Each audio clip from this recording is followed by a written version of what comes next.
very first vlog and I am so not used to this. Please bear with me. Kasi sanay ako dun sa mga voiceovers. Okay, ayan na. Makeup tutorials na ginagawa ko.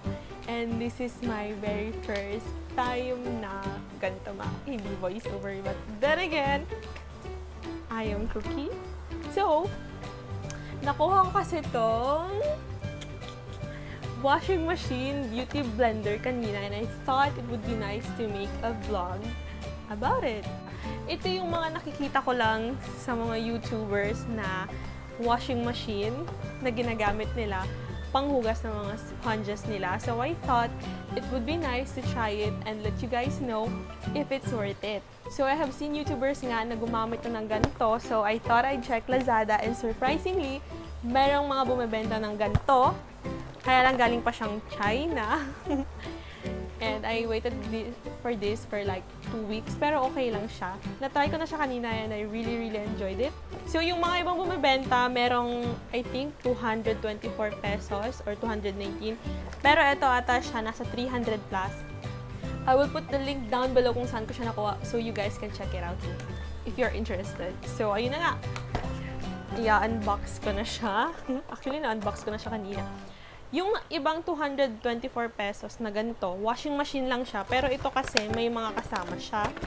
And, like, actually, hindi nyo na siya kailangan i-open. Hilain nyo na lang ganito. Kung yung ginawa ko kanina, yan. Ingatan nyo lang. Kasi may hose siya. So, ayan. Ito yung washing machine. Hindi masyado makapit yung hose. Ayan, ang cute niya. Oh, diba? Diba? Vlogger. So, ayun nga. Hindi pa kasama yung battery. So, nilagyan ko lang siya ng battery. Battery operated nga pala siya, guys. Hindi siya kuryente. Ano ba ito? Ba't hindi mabuksan? Anyways, ito yung loob niya. Ayan, ang cute. And may mga kasama siya. Yung isang in-order ko ata kasi out of stock. So, tinignan ko ulit yung ibang stocks and may kasama siya, guys. Teka lang. Ito yung mga kasama niya. Nandito sa likuran. And, actually, kulang na to ng isa kasi binigay ko dun sa pamangkin ko. Pero, yung mga kasama niya is, ayan guys, ang cute. May tabo. Ayan. Sana may kwenta tong video na to para sa inyo, no? And then, meron din siyang may walis. And, dustpan. So, ang cute lang, Ayan, para sa mga kids. And, ito yung lalagyanan ng sabon. Ayan. May sabon to color yellow din, pero binigay ko na dun sa pamangkin ko.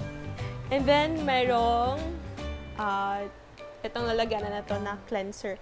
Actually, wala siyang kasama talagang. Akala ko talaga may kasamang yung cleanser mismo, pero wala. Kaya gumawa na lang. Nilagyan ko na lang siya sa loob. Kasi nga, itatry natin siya.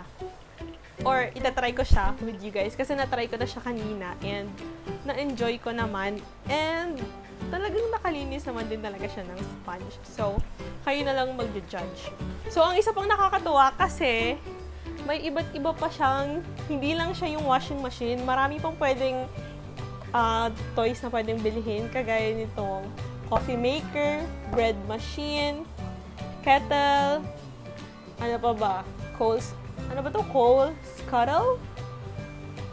Charot, hindi ko alam. And then, may fridge, kitchen, sewing machine. Meron na kasi akong sewing machine. So, feeling ko, bibilin ko pa yung iba. Bilhin ko kaya yung iba, tapos pabigay ko ng giveaway sa mga mommies. Tingin nyo, guys. So, comment down below if you guys are interested in that. So, ayun na nga, i-try na natin siya. Ito yung washing machine. Nandito sa ilalim yung battery. 2 batteries ang kailangan. And, ayun, meron ako ditong tubig. So, open na natin siya dyan. Ito nga pala yung sponge ko na ginamit ko. Ayan, Ayan pa yung dumi, guys. So, gamitin na natin siya. So, ito yung washing machine. Minsan kasi umaapaw yung tubig. So, kailangan hawakan na lang ko. Ayan na, diba? Dapat binat na ko na yung tubig. Lagyan natin ng tubig.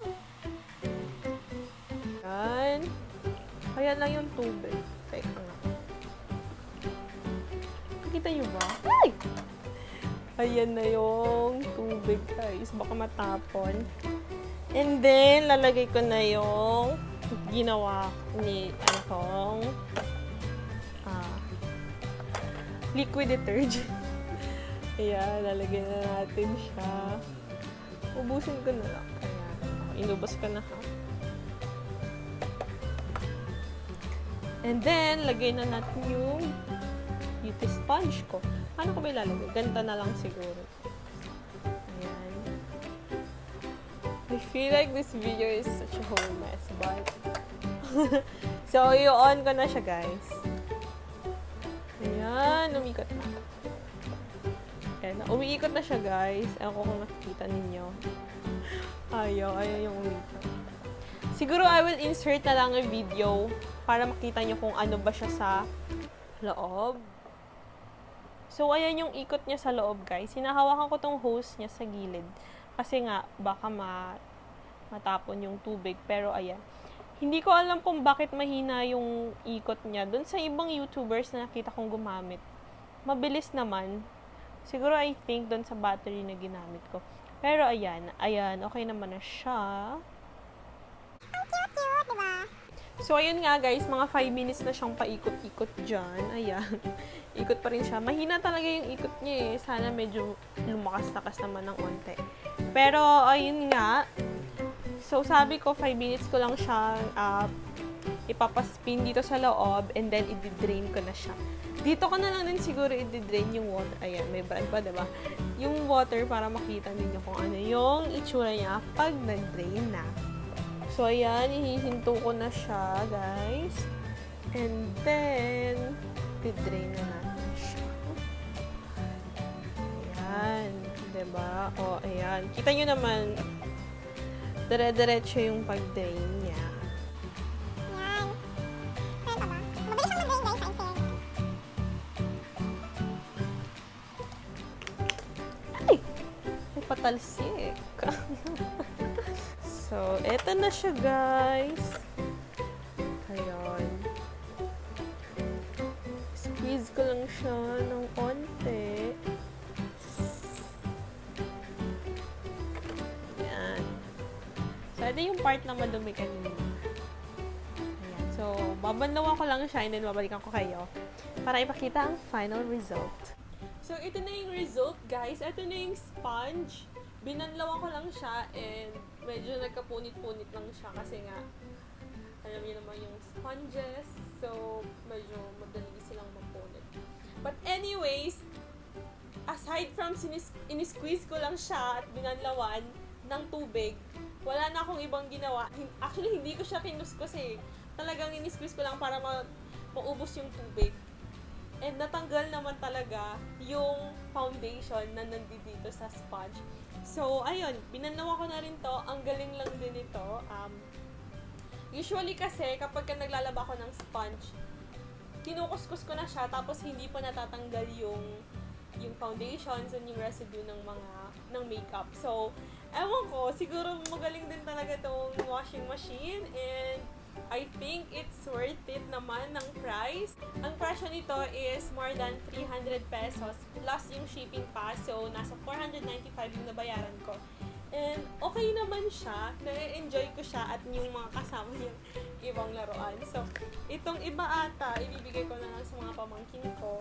But I think I'll keep this one because I really, really like it. And kung tinatamad ako, I could just put some water in here, the detergent, eco-detergent, and then maybe the blender, and then leave it spinning for like 5 minutes, and saka ko na lang siya babalawan.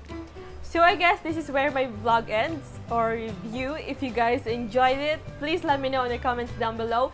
Don't forget to smash the subscribe button, and join me again in the next videos. Bye!